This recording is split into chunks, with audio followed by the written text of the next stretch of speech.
Com. I'm here with Chris and Rod. You can see back at my home base. I walked off the plane this morning, and normally they say thank you, and whatever. Have a great day. They told me get some sleep. So they looked at me and said, "You need to get some sleep, man." Yeah. Anyways, I just walked in the door about 15, 20 minutes ago. So out of the Uber into the fire, as they say. Chris, how's it going? How you feeling today? I know you've been under the weather. Yeah, a little bit under the weather, but it's like I say in the videos, the games don't wait for us, so we got to keep rolling with the punches. Just gives me a chance to sort of relax and sort of watch the games in bed. So I take advantage of it wherever I can. But a smaller card today, but still looking forward to it nonetheless. I was feeling a little under the weather too until Miami got that steal with 11 seconds left to go and decided to take it to the hole for the two-handed throwdown dunk and to a raining of boos from the Indiana fans. That was the highlight of my entire trip. Rod, how's it going? It's going. Gonzaga won, but definitely not. That was about as bad as I mean. They'll talk about that one forever. Oh, I was waiting for the Gonzaga guy to give the guy a high five for hitting the three because he was standing there. They were ass slapping each other, and then all of a sudden they turned around and looked and go, "Hey, wait, this guy's shooting the three. Should we high five him? He got it. Yeah!" I thought that's what was going to happen, and I was like, "Oh my god, that was awful." Yeah, they'll be talking about that forever. I was at MGM Sportsbook. I was just waiting till the end of that game to cash out my app from the week, and yeah, because I had a lot of Miami. Where Indiana came back, so like they had the lead and stuff. So crushed Miami on the in game, and then some. It wasn't there was very little I could do there.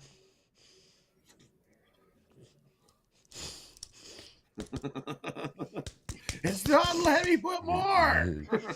The button got stuck. It's spinning. Watch the first half with Tony Brown, and second half. What a game! Did you guys go to Latai?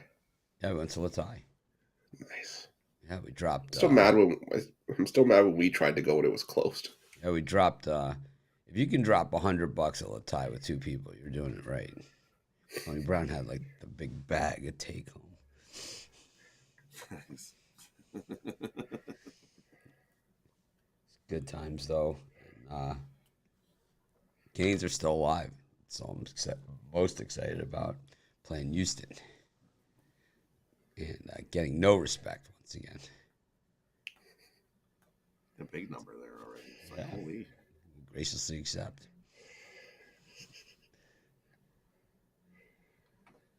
Well, a lot going on in the rest of the world too. NBA winding it down, got the playoff drive. I haven't put my premium picks in yet, so if you have weeklies or whatever, I'll put some in. I'm not going to have a ton today, I'll tell you that much. Small card. And much of the NBA lines just came out too. Like did they? Yeah, definitely. Overnight, I couldn't get any in, so I had to put some in this morning. That was the longest 0.7 in the history of the world. Well, it was. It was like... They'll change that rule. They got to change that rule. Come on. The game's over. The announcers are they're trying to do interviews, and all of a sudden this ball comes rolling by. It's like, what the hell's going on here? What's going on? Why is he? Are you serious? And then I'm like, oh no, he's gonna huck it. Oh yeah. We'll have to see how it all pans out. Anyways, let's look at tonight's college basketball action. It's a small but shitty card. What did you say about it, Rod? Before the shit show, something like that. Yeah. Let's start the shit show. There's Jay Briggs. I'm posting his jam session. I just walked in the door before the show, Jay. So I'm posting it. It'll be when one of these guys are talking. I'll get it up there.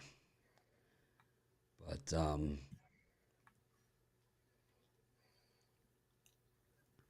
what do we got? I just said I was going to say. Oh, Eastern Kentucky versus Indiana State, Rice versus Southern Utah, Radford versus San Jose State, and Milwaukee versus Charlotte. These games start shortly. Chris, you want to go?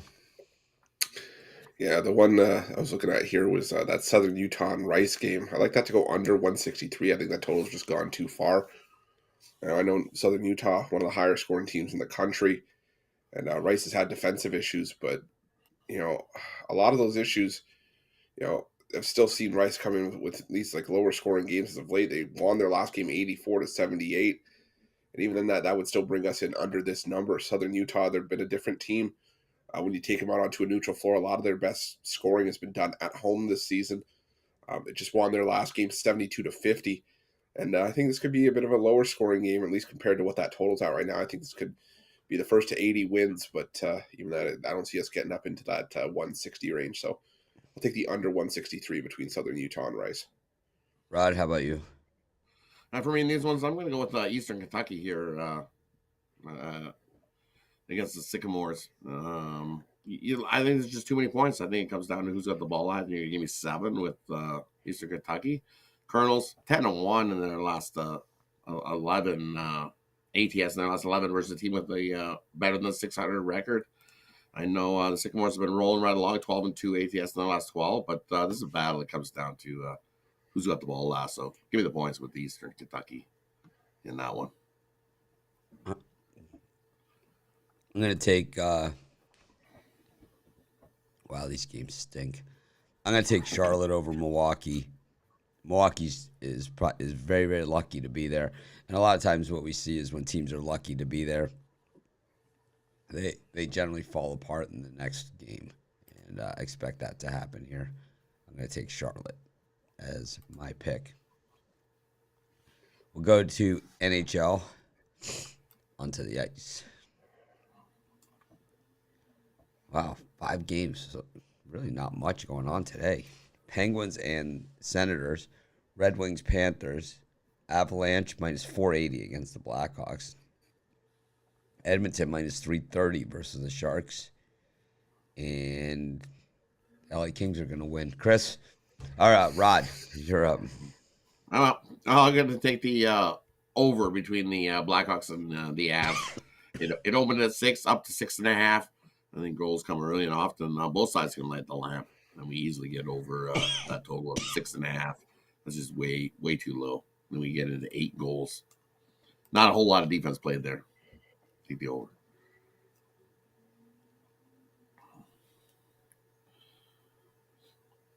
Yuck. Talking about the card. I like Calgary against the Flames. I like the Kings against Calgary. It's just a pure fade of Calgary. Hate them. Personal. Has nothing to do with anything to do with the game because I don't even know who plays on either team, to be honest with you. But I don't like everything they stand for. When your best player decides to go to Columbus for less money, you got issues. Chris? Not just Columbus. They choose to go to the worst team in the league for less money. There's a lot. But I'm going to take the Florida Panthers on the puck line against the Detroit Red Wings. The Detroit Red Wings have taken steps forward to put themselves in a better spot, than they've been in past seasons at this point in the year. But right now they're still struggling, and this is what the MO has been for the Florida Panthers. Have been all year, is they beat up on the bad teams and the struggling teams. They've also won 8 straight meetings against Detroit. I'm going to go with the Florida Panthers on the puck line. I think they keep their momentum going and get a win by a couple goals against the Red Wings. Chris, what do you think of the 16 teams that are left? Who do you think is the team to beat? It's tough because I would have said either Houston or Alabama. Both are dealing with injuries. I think for me, the team I'm going to watch, at least, I don't know if they're going to win the whole thing, but I like Creighton. I like the balance that Creighton's got. I think they could right now hang with pretty much any team that's left. I think they got a good shot to at least, they could make the Final Four. I mean, it's going to be tough, because you do have to deal with Alabama or San Diego State on the other side of that bracket. But Creighton's looked really good up to this point. I think they can definitely make a run here. Rod. I mean, you look at those ones that. Well, I'm gonna cheer for Gonzaga. Tough task up next, but Alabama continues to roll, and if Houston can play like they did in that second half of the last game, man, watch out for Houston. And I don't know, and Texas, I don't know, they're not a bad team. That any one of these teams that are left would. There's a few there that if they came up and won it wouldn't surprise me. Rod likes them all. He likes every team that's left. I don't like them all, and I definitely don't like them all. I'm like, I'll take the lot.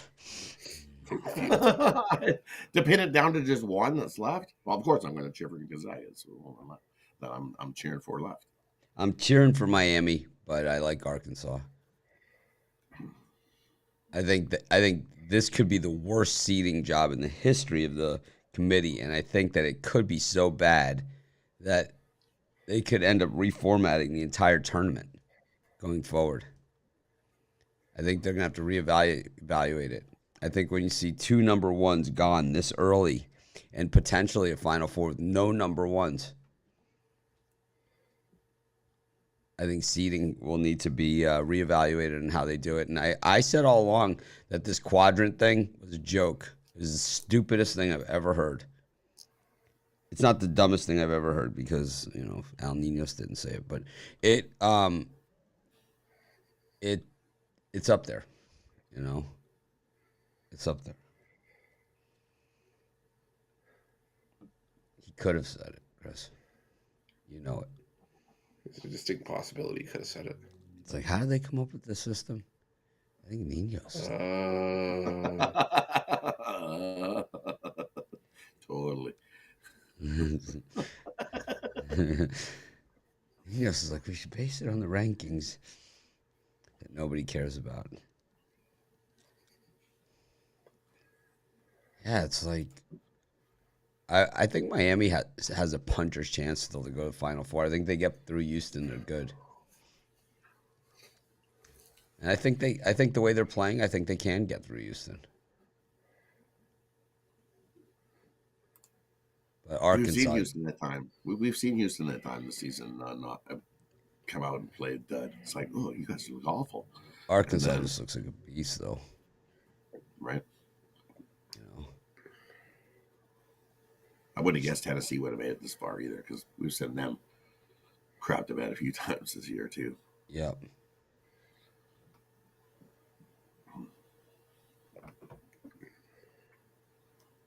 It did.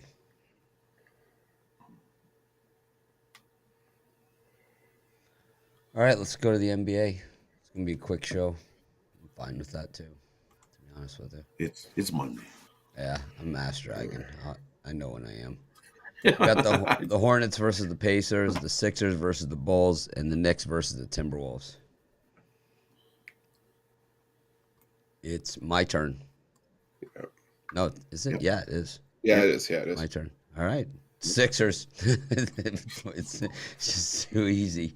I'm just going to keep taking them until they put the line in the 25 range. No reason not to. Yeah, I love hearing all these picks. The thing about the NCAA tournament, and this time of year, this is like New Year's Eve for drinkers, man. It is for college basketball bettors. It's like all of a sudden everyone's a college basketball expert. I haven't heard these guys say a peep about it all freaking season, and then all of a sudden they fell out of bracket and they know everything. It's like, right? Right. 100%. Yep. They come out of the woodwork. What do you got, Chris? For me, in these ones, I'm going to go with the over between the Hornets and the Pacers. Just don't expect much of any defense to be played in that one. Pacers, they just gave up 141 to the Sixers, 123 to the Bucks, 117 and 115 in back-to-back games against the Pistons. I don't expect there to be a ton of defense from the Pacers here, but they like to find themselves in high-scoring games against the Charlotte team that's given up 120 in back-to-back games. Yeah, I think we're getting up into the 240 range here. The over 6-2 in the last 8 meetings. Give me the over. And the last one that's left, I'm going to take the under. I think you look at the Knicks, definitely playing solid defense. 5-1 in the under in their last 6 games, and head to head between these two, 7-1 in the last 8 meetings. And with all the injuries from Minnesota, question marks: who's playing, who's in, who's out. That total's too high. I think the under 228.5. Knicks, Minnesota.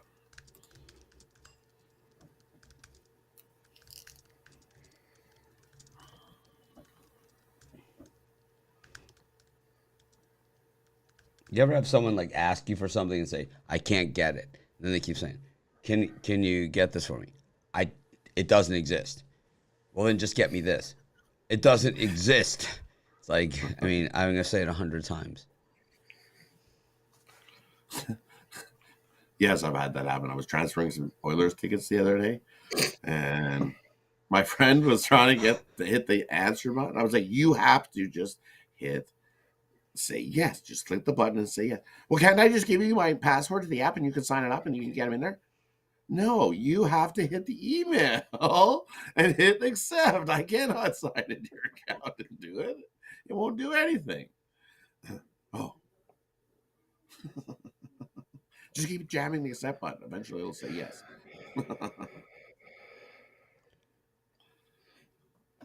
All right, Chris. Rockets versus Warriors. Grizz versus Mavericks. Jazz versus Kings.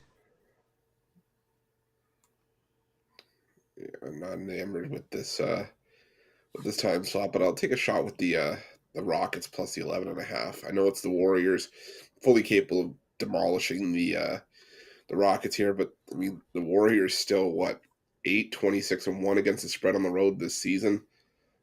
Last time these two teams faced off in Houston, Golden State's won all 3 meetings, but they only won the meeting in Houston by 7 points earlier this season.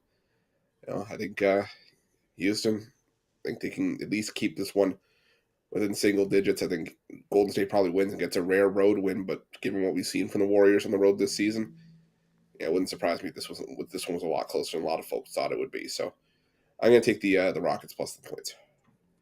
Rod? And for me, another under. I'm going to go with the under in Dallas and Memphis. 2 teams that trending the under, especially if there's no Kyrie Irving or Luka in that one. Both questionable for Monday because they like to surprise you last minute on who's going to play. But trending to the under. Head to head, 6-1 to the under in the last 7 meetings. Grizzlies 6-0 to the under versus a team with a winning straight up record. It feels like the first 100 wins this one. Take the under 229.5 in this one. Total's too high.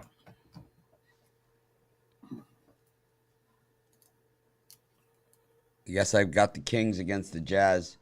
The Kings just continue not to get a ton of respect here, but still, I think they, I think they're going to surprise a lot of people. I don't think they have what it takes to make a run to the championship or anything, but I do believe that they're going to. Hey, buddy, what's up? They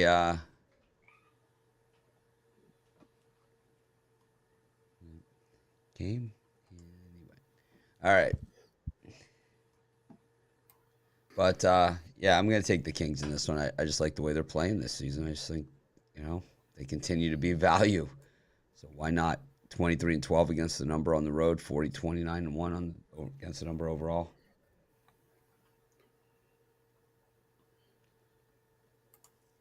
All right, parlay time, Chris.